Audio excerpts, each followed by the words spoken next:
Back in February, we did an event where we tried to test out this right-left alliance possibility. We brought together 40 people. Glenn was one of them. And I don't think there was a Tea Party person in the room. Yes, Ron Paul was not in the room. Ron Paul was not in the room. There was not. There were. It was interesting. What was great about the event, one of the great moments about the event, was that Glenn spoke out and said that the Tea Party is at its core racist, and that was a fantastic discussion because even though it wasn't on the issue of war and empire, it kind of brought out, because a lot of these folks who were in the room there were hearing about the Tea Party, weren't sure about it, didn't know what it stood for. They were it was just kind of getting started then. And so bringing that out then was really a great step. And that's the kind of thing what I mean. You get these people in a room together, you can actually hear each other and talk to each other. I don't think the people in that room want to be considered racists. That's not what they want to be. I mean, and so the fact that you point out that there's a racist element in there, and then you get Ralph Nader agreeing with you and pointing to Glenn Beck and Rush Limbaugh and their racist comments, I think that actually helped to educate these folks in ways that they were not going to be educated if they were not in that room. And so, you know, you worry about this existential threat. Well, the reality is this existential threat is growing. We need to find ways to do what they do to us, divide and conquer. That's what this is about, in part. It's about dividing our opponents. And if we're, you know, you talk about workers, well, you look at workers, a lot of workers vote Republican. A lot of labor union members vote Republican. A lot of workers are in this Tea Party movement trying to figure out why they're getting screwed in the economy. And so we're being divided when we take the position we're not going to talk to those people. We're dividing ourselves. We need to reach out to those workers and educate them, bring them in to understand what's going on so they know what the real story is. There's so much misinformation in our media that it's very hard for people who aren't involved as we are to know what's really going on. And one of the goals of this approach is to bring people along that way and educate them. If you want to know what I stand for, and it's not the America First Committee, if you want to know what I stand for, we started a website on this called comehomeamerica.us. You may know the phrase Come Home America. Two roots for it. One, the most important, I think, is Martin Luther King's anti-Vietnam speech. So you want to think we're a racist movement? We are starting with Martin Luther King's speech against the Vietnam War. The second source of that phrase is George McGovern's anti-war campaign when he ran for president. And so, you know, these have roots in the Midwest, roots in the civil rights movement, and we are trying to build on those roots and educate people on the right to realize that their best hope is to end empire and the empire economy and to join us in an anti-war. I don't see Pat Buchanan speaking at an anti-war rally. That's not going to happen.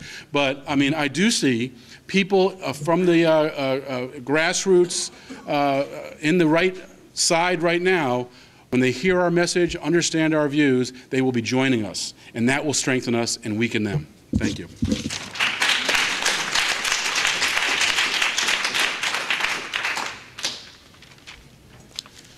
Yeah, very briefly, I'd like to deal with Kevin on his own terms. In the first part of the presentation, he said that we, meaning the anti-war movement, need credibility. And I assume that he meant credibility with those circles that the Tea Party derives its support from. Okay.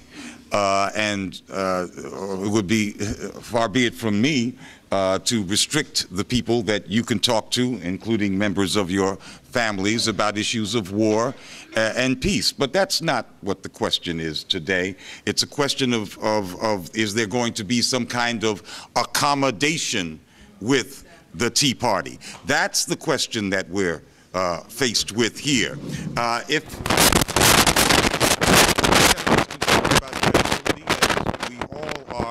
What about the credibility with black people? What about credibility with non-white America? You blow all of it. You kiss it off. You throw it away. It is suicidal politically. It is siding with Satan himself. Now, I could argue about why the Tea Party is Satan himself, but that's not important. What is important is that black folks see it, I believe correctly, as being Satan himself.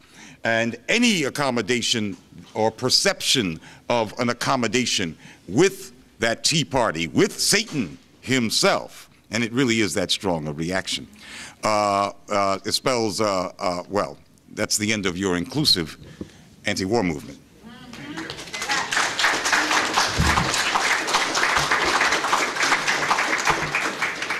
don't think anybody that is truly in this anti-war movement from a progressive perspective would say we should put more of our energy into reaching out to the Tea Party than we should into building a strong grassroots coalition of unions, civil rights organizations, women's groups, environmental groups. We know that's where our base is. We know we've done a lousy job in the peace movement. We are way too white. We are way too old. And October 2nd gives us a good opportunity to start changing that.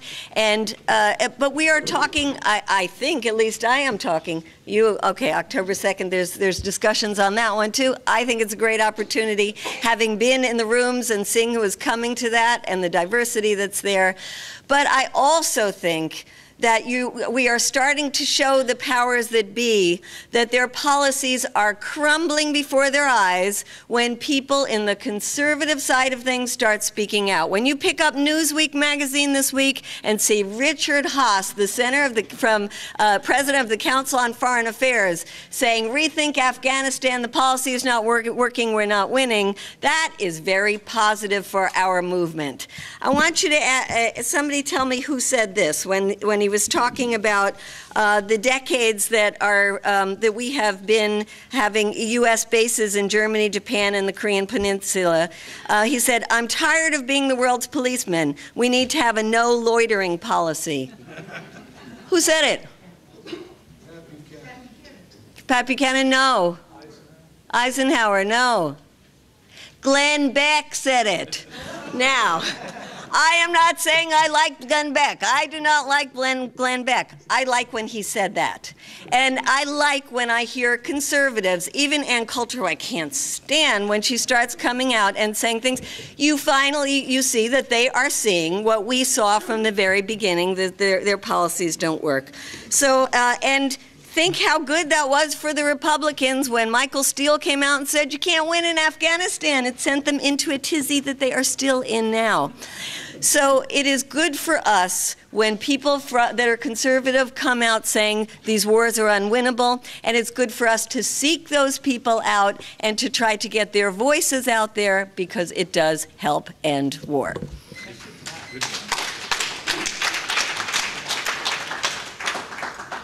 Yeah, I'm Jack Rossbach. I'm coordinator of the Minnesota campaign to ban landmines, Vets for Peace, Women Against Military Madness, War Tax Resistors. I started my career in this peace business in about 1968 with the Vietnam War, and I've been a sheep in the parade of a huge number of peace movements throughout that time. And somewhere in the, I would say around 2000, I was getting to feel I should be independent, and so I ended up working in 2003 about 1,500 or 2,000 hours in the Dennis Kucinich campaign for president, realizing that the most direct way is for the president to order our troops home from across the world or from the wars, and Dennis Kucinich said that he would do that. His campaign was terribly organized. He had horrible leadership, and it was a failure before it even started.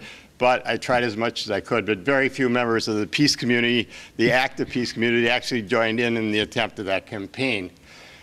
In the last go-around, when President Obama was elected, I worked on the Ron Paul campaign, and I met a whole lot of people. I want to distinguish the Tea Partiers from the Ron Paul people who were in the campaign, the completely different group of people. Many of them were peace activists like myself. Many of them were really concerned about their world. A lot of young people, a lot of activists, first times ever they were politically involved in things. And I had discussions. I worked in 6 states for him, and his campaign was as bad as the Kucinich campaign, no hope of winning whatsoever. But I talked to people on both sides. I talked to